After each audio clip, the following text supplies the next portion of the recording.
The greatest, richest league on the planet welcomes them home. But in the end, why have they been relegated, Tim? Sheffield United are Premier League again. Sheffield United, the first team relegated after their defeat at Newcastle. Luton Town FC. Luton Town down with 26 points. We've had the three that came up that go down. The gap between the Championship and the Premier League is maybe bigger than it's ever been. Yeah, it's massive. The gap between the Championship and the Premier League is getting bigger and bigger. It shows the gap. The gulf is just going to get bigger and bigger. The gap is bigger than it's ever been. Yeah, it's massive.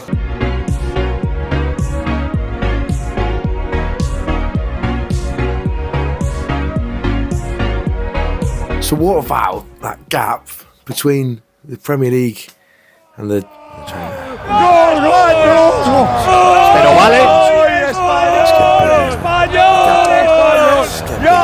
So, as you can see, I'm a Norwich fan. We've been in the Premier League 3 times in the last 10 years, and we've been relegated at the first time of asking every single time. Now, of course, that does also mean that out of our 7 championship campaigns, we've been promoted 3 times, and 2 of those were at the first time of asking. So us, as Norwich fans, we feel the yo-yo in all of its might and all of its glory. But at the start of the 2010s, we managed to have 3 consecutive years in the Premier League without getting relegated, and that followed a 6-year stint outside the top flight. So to us, it feels like as time's gone on, the gap between the Premier League and the Championship has got wider. It's harder for teams that have got promoted to stay up in their first season, but it's also easier for teams to come straight back up once they get relegated. And that feeling that we have as Norwich fans is backed up by what happened the season just gone, where you had all 3 promoted sides getting relegated in Burnley, Sheffield United and Luton, and 2 out of the 3 relegated sides got promoted at the first time of asking, those being Leicester and Southampton. But if we look 2 seasons ago, in 2022-23, we actually saw all 3 promoted sides stay up. So that's a point against the idea that the gap between the Premier League and the Championship is actually getting larger. But of course, these are just anecdotes, and I think the anecdotes need to take some anecdotes on how statistics actually works. If we want to figure out once and for all if the gap between the Premier League and the Championship is actually getting larger or not, we're going to need to take a bigger sample size than just 2 seasons. In 1888, the first season of the Football League got underway. There was just 1 division, and the 4 lowest teams in the league table come the end of the season would have to seek re-election at the AGM, along with any non-league members that wanted to apply. 1 year later, a rival league known as the Football Alliance was formed, containing the likes of Nottingham Forest, Sheffield Wednesday, and the predecessors of some other big clubs. Eventually, the 2 leagues decided to merge, and the second division was born. Unlike our cousins across the Atlantic, we decided in favour of a meritocratic system. I think that if a football team is not good enough, their place in the league should be taken by another team. Bravo, old chap. Hey, but if there's a chance we might get demoted from this league, we ain't gonna be making as much money around here no more. You're right, man. You're right on, He's brother. got a point. When the system of promotion and relegation started in English football, the bottom 3 clubs of the first division actually played playoff matches against the top 3 clubs of the second division. The winner would get a place in the top flight the next season. Since those days, of course, football has changed a lot. It's now played in nearly every country in the world, still looking at you guys, and billions upon billions of pounds have flooded into the sport. Back in 1893, Preston North End and Sunderland were the 2 biggest clubs in English football, and the record transfer fee was only £1,000 in today's money. But today, Neymar's transfer to PSG still holds the record at 250 million squids. That's an average growth rate of 10% per year, which is just mental. So the big question, since those days, since the 1892-93 Football League season, has the gap between the top 2 divisions of English football got larger or not? We've got 118 seasons to go through, so let's analyse some bloody data.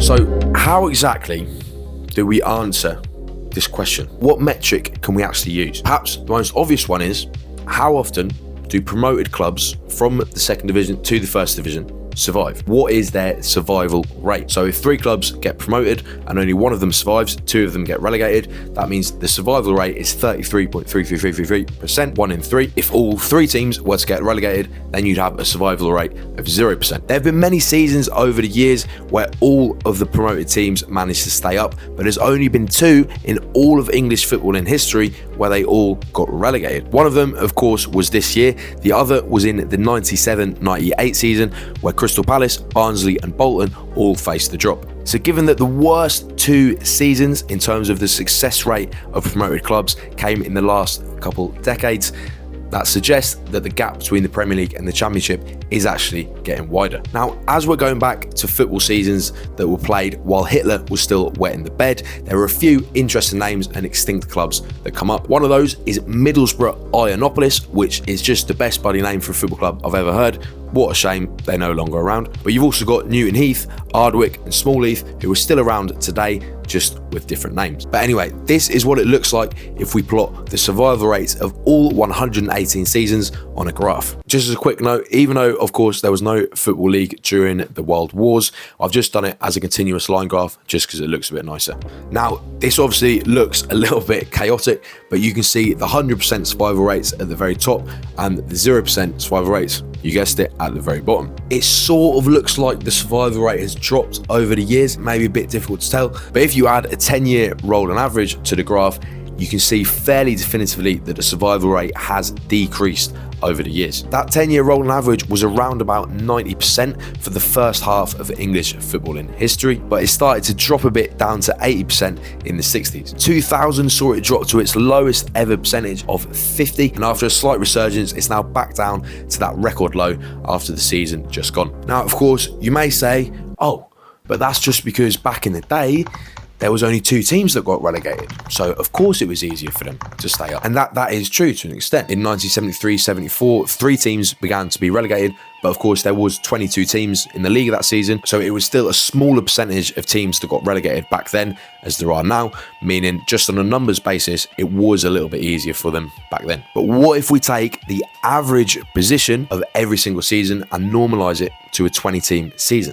That way, we would be accounting for all of the fluctuations in league structure over the years. Well, it still is going to tell a similar story. We can see that the high survival rate of the very earliest seasons was in part down to the league structure. 1961-62 was apparently the best team on record for promoted teams based on this metric, where Sheffield United finished 5th and Ipswich actually won the league at the first time of asking, and that put the 10-year average down to 8.9, which is pretty incredible. I mean, imagine if this season now coming, you have Leicester finish 5th, Ipswich finished 9th and Southampton finished 11th or something like that. That would just be crazy, but that is more or less how well teams did on average for a 10-year period in the 60s. Right now, we are in the worst period ever based on this metric. 2024 saw the 10-year average drop down to 16th. So it's not looking good, but you ain't seen the worst yet, let me tell you that. If we look at points per game, when we're going back and giving 3 points for a win in every single season, we can see that 2023-24 was by far the worst season we've ever had for promoted teams in terms of points per game. But what if we look at how well the teams relegated from the first division did the next season in the second division? Maybe there's some shining beacon of hope, some light in the darkness that can save the day.